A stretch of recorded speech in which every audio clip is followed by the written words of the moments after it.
All right, Congress ಅಭ್ಯರ್ಥಿ ಯಾಸೀರ್ಗೆ ಹಿನ್ನಡೆಯಾಗಿದೆ. ಶಿಗ್ಗಾವಿಯ 3ನೇ ಸುತ್ತಿನಲ್ಲಿ ಭಾರತೀಯ ಜನತಾ ಪಕ್ಷದ ಭರತ್ ಬೊಮ್ಮಾಯಿ ತಮ್ಮ ಮುನ್ನಡೆಯನ್ನು ಇದನ್ನು ಮುಂದುವರೆಸಿದ್ದಾರೆ. ಯಾಸೀರ್ಗೆ 3ನೇ ಸುತ್ತಿನಲ್ಲೂ ಹಿನ್ನಡೆ ಇದ್ದಂಗೆ ಇದೆ. ಇದ್ದಂಗೆ ಅಲ್ಲ, ಇದೆ. ಸಾರಿ, ಚನ್ನಪಟ್ಟಣದಲ್ಲಿ JDS ಕಂಟಿನ್ಯೂ ಆಗಿದೆ, but extremely thin and narrow margin, razor thin ಇದೆ. ಇನ್ನು ಸಂಡೂರಿನಲ್ಲಿ BJP ಹಿಂದಕ್ಕೆ ಇದೆ, ಕಾಂಗ್ರೆಸ್ಸೇ ಮುಂದುಗಡೆಗೆ ಇದೆ. ಮಹಾರಾಷ್ಟ್ರ ಮತ್ತು ಜಾರ್ಖಂಡಲ್ಲಿ ಅವ್ರಿಗೂ ಸ್ವಲ್ಪ ಚನ್ನಪಟ್ಟಣದ ಗಾಳಿಯೇ ಬೀಸಿದಂತಿದೆ.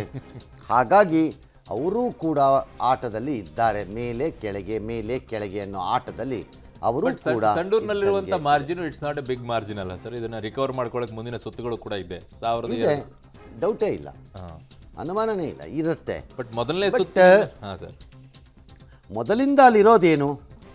ಕಾಂಗ್ರೆಸ್ ಗಟ್ಟಿಯಾಗಿ ನಿಂತ್ಕೊಂಡು ಕಾಂಗ್ರೆಸ್ ಗಟ್ಟಿ. ಎರಡನೇದು, ಲಾರ್ಜ್ಲಿ ಸಂಡೂರಿನಲ್ಲಿ Congress has been very strong. ಹೌದು, BJP 2008ರಲ್ಲಿ ತುಂಬ ಸ್ಟ್ರಾಂಗ್ ಆಗಿ ನಿಂತ್ಕೊಂಡಾಗ್ಲೂ ಸಂಡೂರನ್ನು ಗೆಲ್ಲಕ್ಕೆ. ಹೌದು, ಹಾಗಿದೆ. ದೀರ್ಘಕಾಲ ಗೋರ್ಪಡೆ ಅವರು ಇದ್ದಂಥದ್ದು. ಆಮೇಲೆ ಸಂತೋಷ್ ಲಾಡಲ್ಲಿ ಹೋಗಿ, ಹೌದು, ಆಮೇಲೆ ಅಲ್ಲಿಂದ ಬದಲಾಗಿ ಅವ್ರು ಬಂದು ಈ ಕಡೆಗೆ ಬಂದರು. ತುಕಾರಾಮ್ ಅವ್ರ ಜೊತೆಲೇ, ಸಂತೋಷ್ ಲಾಡ್ ಜೊತೆಲೇ ಇದ್ದವರು, ಅವ್ರು ಬಂದರು. ಈಗ ಅದು ಹಾಗಾಗಿ ಲಾರ್ಜ್ಲಿ ಸಂಡೂರ್ ಈಸ್ ಒಂಥರ ಕಾಂಗ್ರೆಸ್ನ ಭದ್ರಕೋಟೆಯಾಗೇ ಉಳ್ಕೊಂಬಂದಿದೆ. ಅದನ್ನು ಒಡೆದು ಹಾಕುವಂತಹ ದೊಡ್ಡ ಪ್ರಯತ್ನಗಳು ನಡೆದಿದ್ರು ಅದು ಸಫಲ ಆಗಿಲ್ಲ. ಬಟ್ ಜನಾರ್ದನ್ ರೆಡ್ಡಿ ಅವರು ಈ ಸಲ ಬಳ್ಳಾರಿಗೆ ಅವಕಾಶ ಕೊಟ್ಟಿದ್ದು ಅದೇನಾದರೂ ಲಾಭ ಆಗ್ಬೋದಾ ಸರ್? ಈ ಸಲ ತುಂಬ ಹಠಕ್ಕೆ ಬಿದ್ದುಬಿಟ್ಟು ಹೋಗಿದ್ರು ಅವರು. ಲಾಭ ಆಗತ್ತೆ, ಬಟ್ ಅದು ಗೆಲುವಿಗೆ ತರತ್ತಾ ಅನ್ನೋ ಪ್ರಶ್ನೆ. ಲಾಭ ಆಗಲ್ಲ ಅಂತ ನಾನು ಹೇಳೋಕ್ಕಾಗಲ್ಲ. ಒಂದಿಷ್ಟು ಉತ್ಸಾಹದಲ್ಲಿರ್ಬೋದು, ದನಕನಕ ಸಹಾಯದಲ್ಲಿರಬಹುದು, ಅಥವಾ ಅಬ್ಬರದ ಪ್ರಚಾರದಲ್ಲಿರಬಹುದು, ಅಥವಾ ಸ್ಥಳೀಯ ನಾಯಕರನ್ನೆಲ್ಲ ಒಟ್ಟು ಮಾಡುವ ತಂತ್ರದಲ್ಲಿರಬಹುದು. ಇದರಲ್ಲೆಲ್ಲ ಲಾಭ ಆಗತ್ತೆ. ಅಲ್ಲ, ಕಳೆದ ಬಾರಿ ಜನಾರ್ದನ್ ರೆಡ್ಡಿ ಅವರು ಕಟ್ಟಿದಂಥ ಪಕ್ಷದಿಂದನೇ 35,000 ಮತಗಳನ್ನು ಕಿತ್ಕೊಂಡ್ಬಿಟ್ಟಿದ್ರು. ಅದು ಬಿಜೆಪಿ ಡ್ಯಾಮೇಜ್ ಆಗಿತ್ತು ಅಂತ ಹೇಳಿ. ಪ್ರತ್ಯೇಕ ಪಕ್ಷ ಕಟ್ಟಿದಾಗ ಕಿತ್ಕೊಳ್ಳಕ್ಕೂ ಜೊತೆಲಿದ್ದಾಗ ಕಿತ್ಕೊಳ್ಳಕ್ಕೂ ವ್ಯತ್ಯಾಸ ಇದೆ. ಓಕೆ, ಎರಡು ಬೇರೆ ಬೇರೆ. ಅದು ಹಾಗಾಗಿ ಲಾಭ ಆಗಿರುತ್ತೆ, ನಾನು ಆಗಿರಲ್ಲ ಅಂತ ಹೇಳಲ್ಲ. ಬಟ್ ಆ ಲಾಭ BJPಯನ್ನು ಗೆಲುವಿಗೆ ತರುತ್ತಾ ಅನ್ನೋ ಪ್ರಶ್ನೆ ಇರುತ್ತೆ. ಹಾಗಾಗಿ ಅದು ಡೌಟ್ಫುಲ್ ಇದ್ದಂಗಿದೆ. ಹೈಪೋಥೆಟಿಕಲಿ ಒಂದು ಕ್ವಶನ್ ಕೇಳ್ತೀನಿ ಸರ್. ಸಂಡೂರನ್ನು ಕಾಂಗ್ರೆಸ್ ಕಳೆದುಕೊಳ್ಳುವಂಥ ಮಟ್ಟಕ್ಕೆ ಏನಾದರೂ ಹೋಗೋ ಪರಿಸ್ಥಿತಿಗೆ ಬಂದರೆ ಇದರ ರಿಪರ್ಕೇಷನ್ ಯಾವುದ್ರ ಮೇಲೆ ಬೀಳುತ್ತೆ ಸರ್? ಯಾರ ಮೇಲೆ ಪರಿಣಾಮಗಳಾಗುತ್ತೆ? ತಕ್ಷಣಕ್ಕೆ ಸರ್ಕಾರದ ಮೇಲೆ ಯಾವ ಪರಿಣಾಮನೂ ಆಗಲ್ಲ. ಓಕೆ, ಸ್ಥಾಪಿತ ರಾಜ್ಯ ಸರ್ಕಾರದ ಮೇಲೆ ಯಾವ ಪರಿಣಾಮವೂ ಆಗುವುದಿಲ್ಲ. ಆದರೆ ಕೆಲವು ನಾಯಕರುಗಳ ಶಕ್ತಿ, ಸಾಮರ್ಥ್ಯ ಮತ್ತು ಭವಿಷ್ಯದ ಮೇಲೆ ಪರಿಣಾಮಗಳು ಬೀರಲಿಕ್ಕೆ ಪ್ರಾರಂಭ ಆಗುತ್ತೆ. ಪ್ರಶ್ನೆಗಳು ಹುಟ್ಟುಕೊಳ್ಳುತ್ತೆ. ಹಾಗೆಂದ ಮಾತ್ರಕ್ಕೆ ನಾಳಿದ್ದೇ ಅವ್ರ ಮೇಲೆ ಪರಿಣಾಮ ಬೀರುತ್ತೆ ಅಂತ ನಾನು ಹೇಳಲ್ಲ. ಓವರ್ ಎ ಪೀರಿಯಡ್ ಆಫ್ ಟೈಮಲ್ಲಿ ಬೀಳುತ್ತದೆ. ಏಟು ಓಕೆ, ಅದು ಈಗಲೇ ಬೀಳುತ್ತೆ ಅಂತ ನಾನು ಹೇಳಿಲ್ಲ.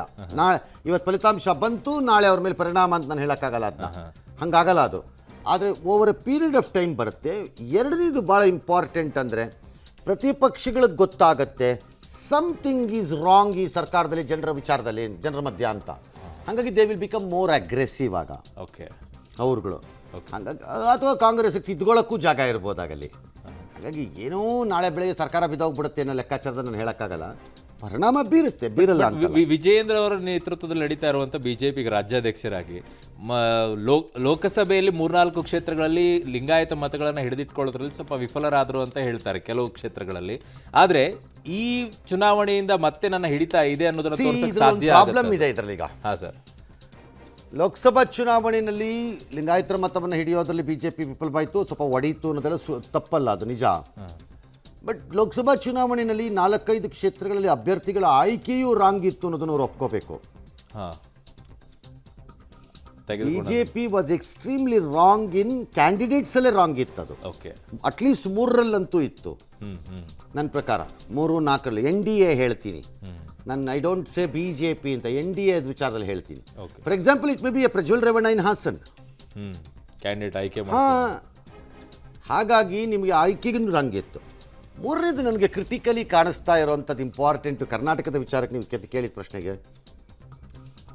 ಲೋಕಸಭಾ ಚುನಾವಣೆಯಲ್ಲಿ ಆರ್ ಇವನ್ ಅಸೆಂಬ್ಲಿ ಚುನಾವಣೆಯಲ್ಲಿ ಮೊನ್ನೆ ಸೋತಾಗ ಕೋಪ ಇತ್ತು ಅವ್ರಿಗೆ, ಲಿಂಗಾಯತರಿಗೆ, ಪರ್ಟಿಕ್ಯುಲರ್ಲಿ ಪಂಚಮಸಾಲಿಗಳು. ಹೌದು, ಪಾರ್ಲಿಮೆಂಟ್ಗೆ ಬರೋ ಅಷ್ಟೊತ್ತಿಗೆ ಅದು ಒಂದಷ್ಟು ಇಳೀತು.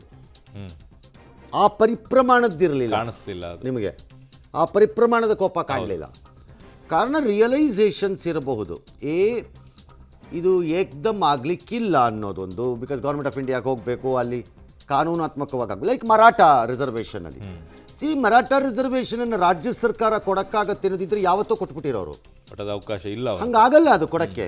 ಎಸ್. ಪಂಚಮಸಾಲಿ ರಿಸರ್ವೇಷನನ್ನು ರಾಜ್ಯ ಸರ್ಕಾರ ಕೊಡೋಕ್ಕಾಗತ್ತೆ ಅಂತಿದ್ರೆ ಯಾವತ್ತೂ ಕೊಟ್ಕೊಂಡ್ಬಿಟ್ಟಿರೋರು. ಬೇಕಾರೆ ಇನ್ನೂ 100 ಜನಕ್ಕೆ ಕೊಟ್ಬಿಡೋರು, ಬೇಕಾರೆ ಒಡೆದಾಕ್ಬಿಟ್ಟಿಲ್ಲ. But there is a larger problem ಇದೆ ಅದರಲ್ಲಿ. ಕಾನ್ಸ್ಟಿಟ್ಯೂಷನಲ್ ಅಮೆಂಡ್ಮೆಂಟ್ ಬೇಕು, 50% ಕ್ರಾಸ್ ಆಗೋಕ್ಕಾಗಲ್ಲ.